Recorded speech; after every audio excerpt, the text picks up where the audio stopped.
Se você quer jantar, lamba do chão. Minha mãe zombou, batendo no meu prato.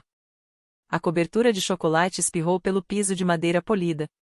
O bolo que eu saboreava segundos antes se espalhou em manchas marrons sobre as tábuas brilhantes. O doce perfume encheu o ar de forma sufocante. Os garfos pararam.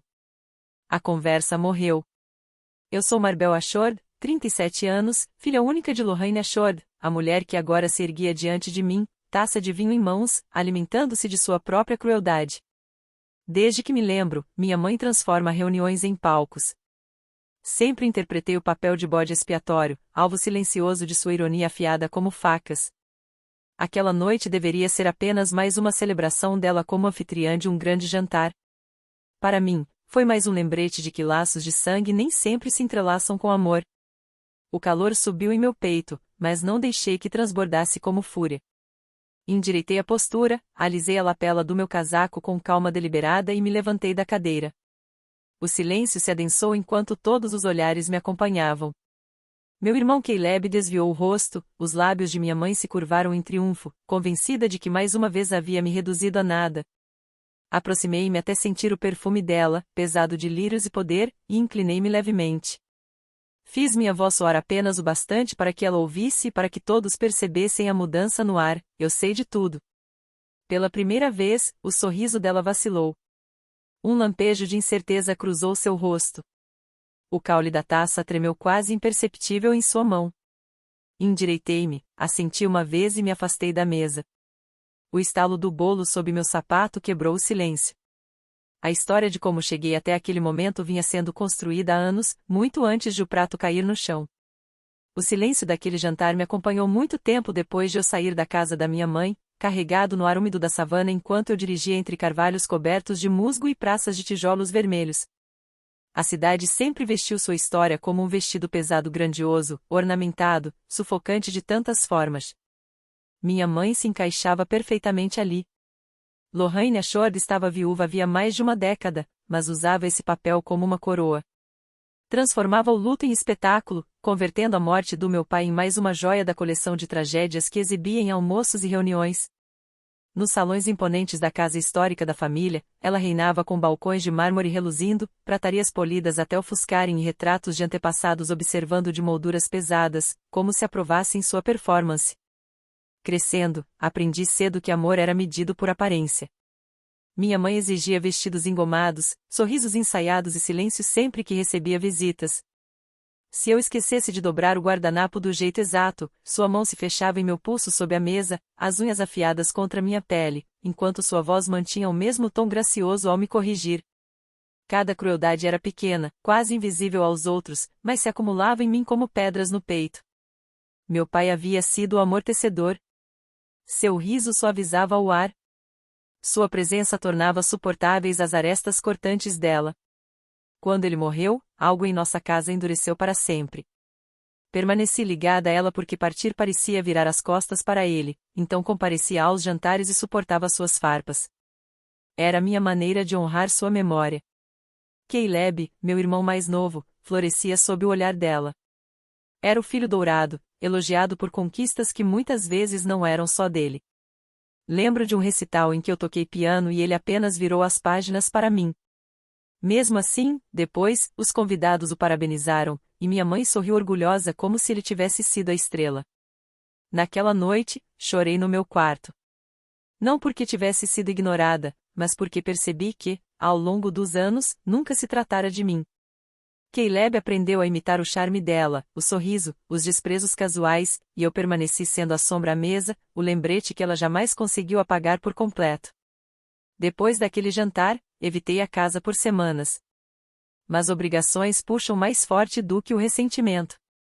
E numa tarde de domingo, me vi atravessando novamente as portas de carvalho entalhado da casa dos Ashord. O cheiro era o mesmo polidor e sachês de lavanda escondidos nas gavetas, mas o escritório parecia diferente. Era o quarto do meu pai, antes cheio de uma dignidade silenciosa, com estantes de madeira escura repletas de livros de direito, sua poltrona de couro gasta pelas noites de leitura e a escrivaninha onde ele me deixava rabiscar ao lado de suas anotações impecáveis. Entrei em busca de conforto, mas meus olhos logo se prenderam às lacunas. O expositor de vidro sobre o aparador estava vazio. As abotoaduras de prata com suas iniciais haviam desaparecido.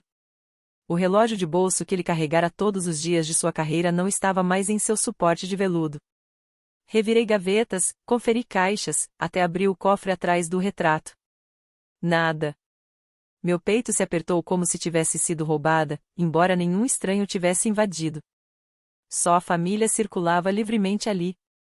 Dias depois, uma conta chegou ao meu apartamento por engano, encaminhada da propriedade.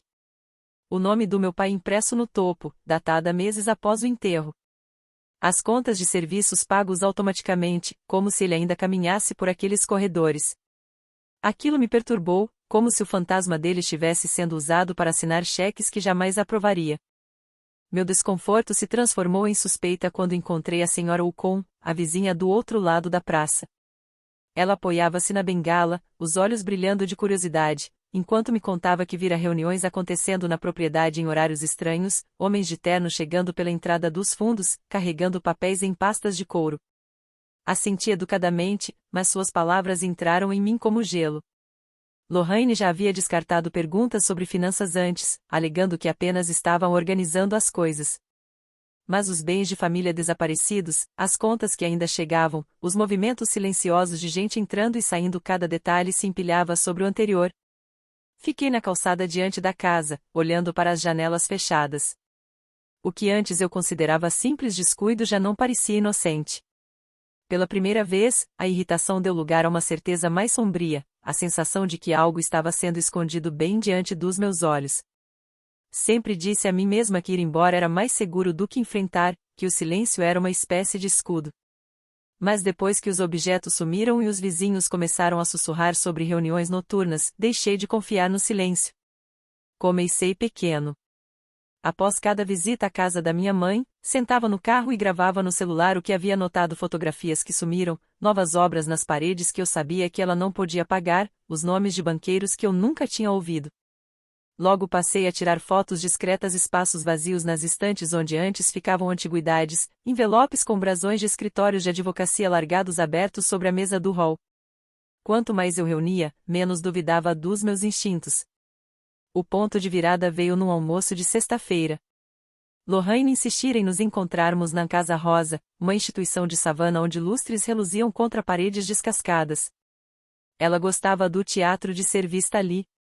Coloquei meu celular sobre a lareira ao lado da mesa, a tela apagada, mas gravando. Ela sorveu o vinho e falou no tom casual que reservava para confidências disfarçadas de vanglória.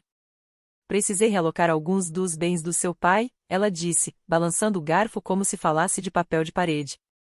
Afinal, eu os conquistei. Décadas de sacrifício me dão o direito de decidir como serão usados. Meu estômago revirou, mas mantive a expressão neutra, mexendo devagar na sopa.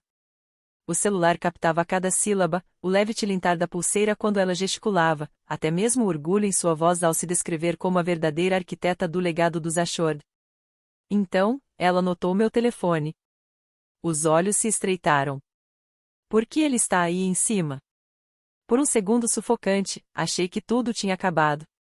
Meu pulso martelava tão alto que tinha certeza de que ela podia ouvir.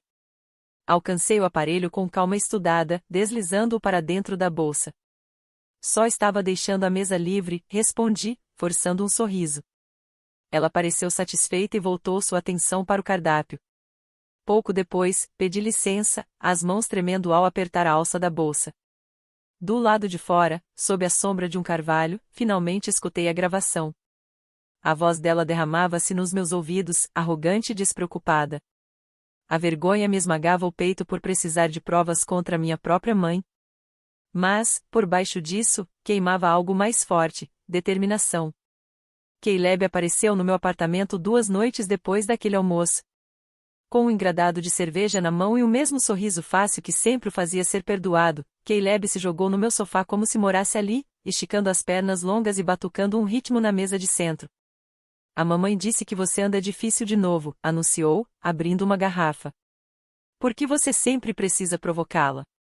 Ela fez tudo por nós. As palavras me atingiram com o peso do déjà vu.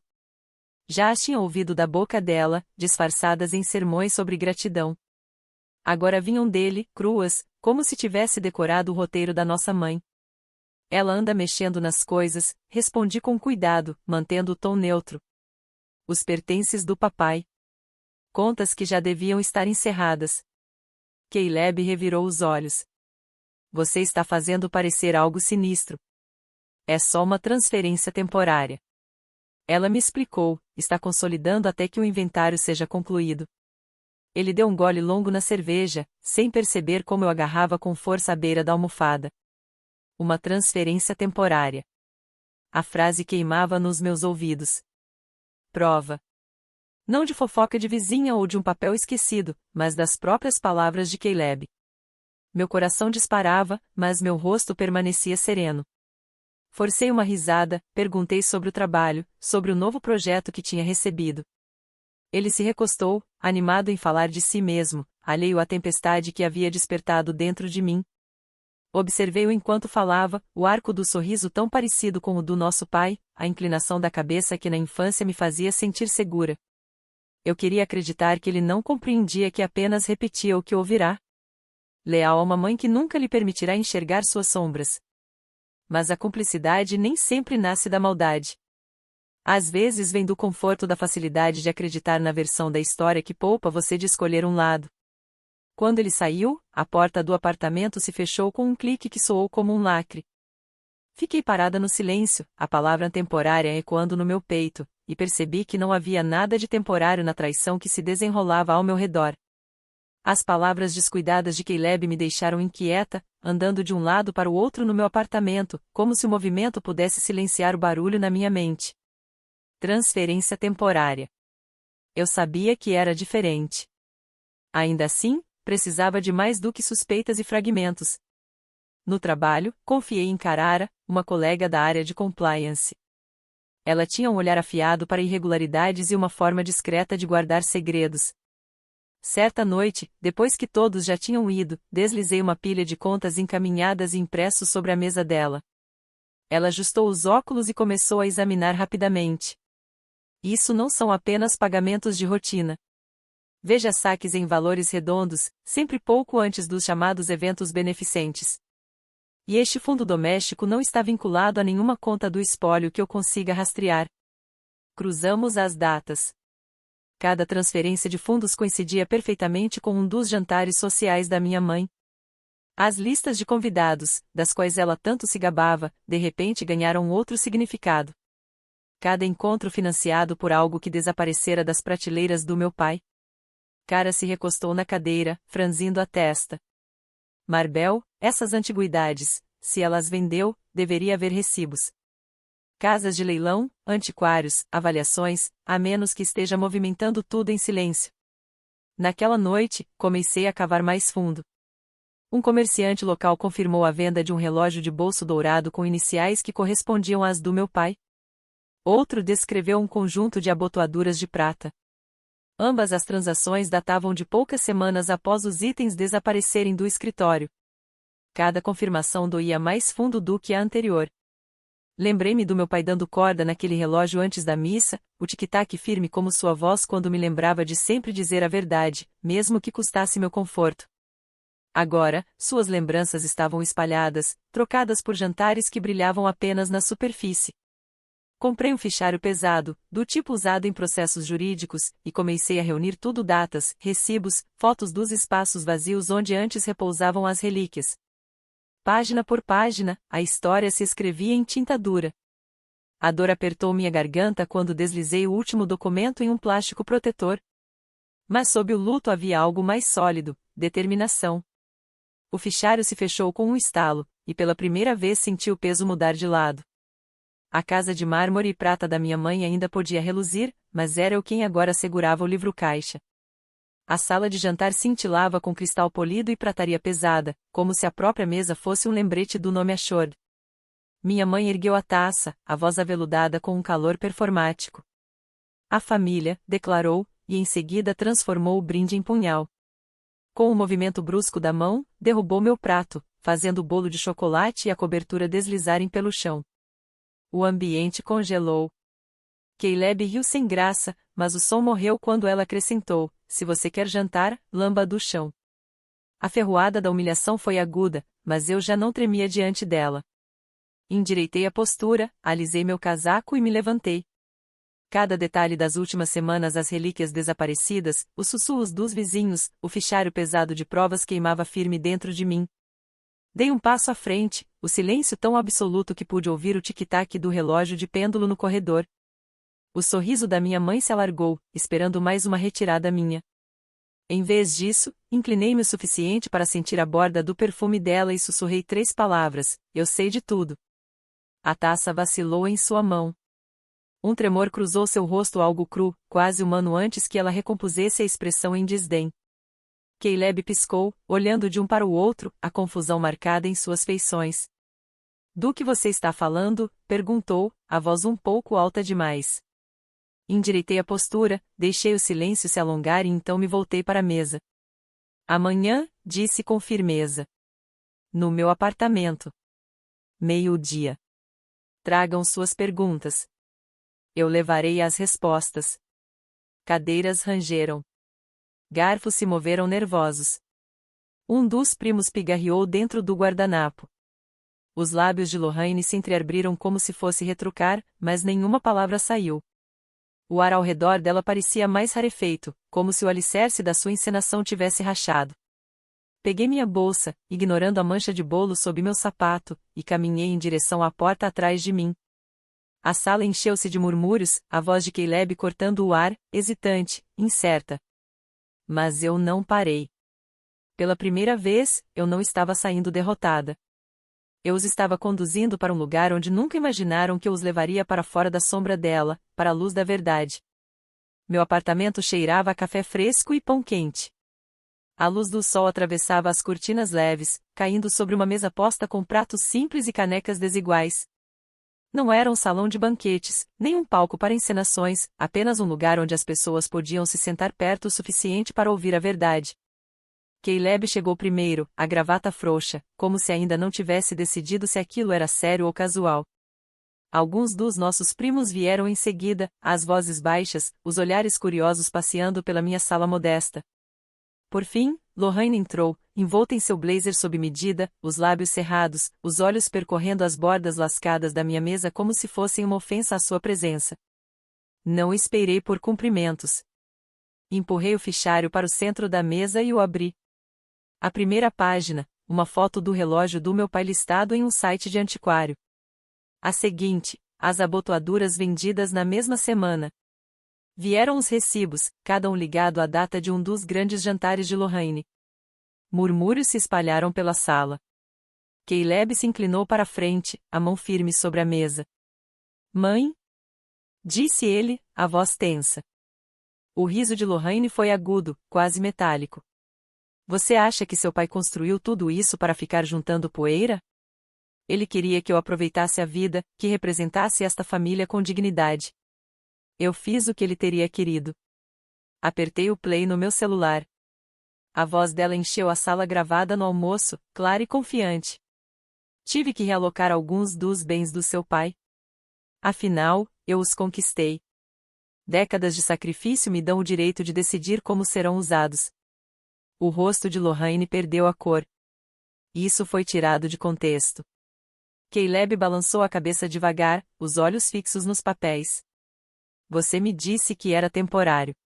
Que estava tudo em ordem. Está, sim. Retrucou ela, com a voz afiada. Você acha que esses jantares se pagam sozinhos? Acha que prestígio vem de graça? Mas a sala já havia mudado. Os primos, que antes assentiam a cada palavra dela, agora estavam rígidos, desviando o olhar. Caleb esfregava as têmporas, a leveza habitual apagada, substituída por uma incerteza pesada. Pela primeira vez, eu vi vacilar o filho dourado encarando o desgaste que não conseguia polir. Fechei o fichário com cuidado, o estalo dos anéis soando como um ponto final entre os murmúrios. A verdade estava sobre a mesa agora, exposta entre xícaras de café e migalhas espalhadas, onde nenhum lustre podia distrair do que havia sido perdido e do que ainda podia ser recuperado. Na manhã seguinte ao brunch, entrei em um escritório de advocacia na Bull Street, o fichário apertado contra o peito. A advogada, Sra. Pérez, me ouviu com atenção, a caneta deslizando pelo bloco amarelo enquanto eu apresentava a cada recibo, foto e transcrição. Ela não vacilou quando ouviu a gravação. Apenas se recostou na cadeira, a voz calma e precisa. Vamos peticionar ao tribunal para congelar as contas contestadas. A partir de agora, nada se move sem supervisão. Naquela noite, o envelope deslizou por baixo da minha porta. A resposta da minha mãe. Não com a letra dela, mas na linguagem do seu advogado.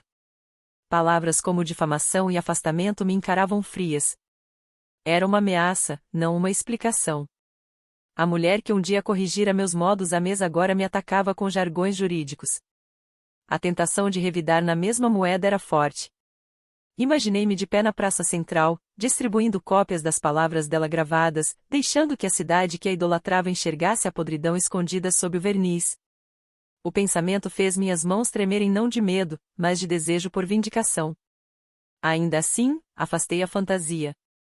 A dignidade tinha que pesar mais do que o espetáculo. Eu não estava ali para humilhá-la. Estava ali para proteger o que meu pai havia deixado para trás e os fragmentos de paz que eu ainda conservava. Caleb apareceu tarde, os ombros curvados sob um peso que nunca havia carregado antes. Ele demorou alguns segundos na porta antes de falar. Eu não sabia da metade, confessou, a voz baixa. Achei que ela estava cuidando de tudo. Me desculpa, Marbel. Estudei seu rosto, buscando vestígios do menino que costumava dividir segredos comigo debaixo dos degraus da varanda. Pela primeira vez em anos, vi-o sem o brilho da aprovação dela. Se você quiser, acrescentou, posso ajudar a rastrear o que sobrou, as relíquias. Talvez consigamos recuperar algumas. A oferta não era redenção, mas era um começo. Meses se passaram antes que eu abrisse meu apartamento para a família novamente. A mesa era pequena, coberta com uma toalha de algodão que eu mesma costurara anos atrás. As bordas estavam gastas, mas limpas. Um caldo fervia no fogão, espalhando pelo ambiente aquele tipo de aroma que faz as pessoas se recostarem nas cadeiras e suspirarem.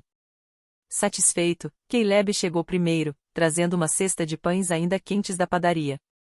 Seu rosto havia mudado linhas de cansaço marcadas mais fundo, mas a arrogância desaparecera. Atrás dele vieram dois primos que, por anos, haviam permanecido em silêncio ao lado da minha mãe. Agora, mais calados, mais suaves, carregavam garrafas de vinho com sorrisos quase desculpados.